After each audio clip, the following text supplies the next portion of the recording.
Why do I not think that mythological drift is taking place? I do not think that it's taking place because we see so many instances where, say for example, Jesus is crucified in Jerusalem, and then his immediate disciples go out and come back to Jerusalem to preach that message on Pentecost.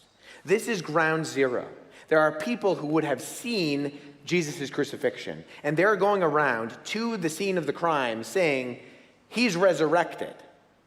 There could have been people who would have said, okay, let's go check the tomb. We saw him die. We know he was buried. We can fact check these things.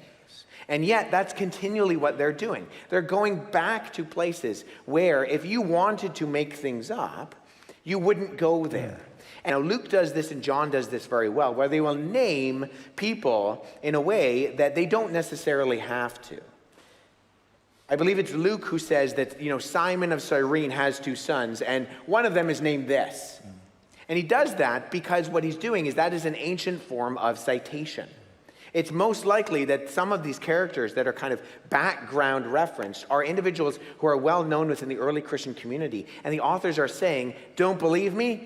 Does this communicate that the authors actually trying to do their due diligence in the first audience, being able to actually verify what is going on? And I think within kind of the narrative story arc of something like where the disciples are preaching and communicating this message in terms of people being able to actually have understood and fact-check those things, and the names and places and people that they're describing that could have kind of tipped off someone in a very tangible way to say, I don't know about that, but let's go talk to so-and-so because they may very well have more details on this within a time frame that amounts to the memory, the early eyewitness memory still living within the lifetime of people who knew Jesus and people who knew Jesus.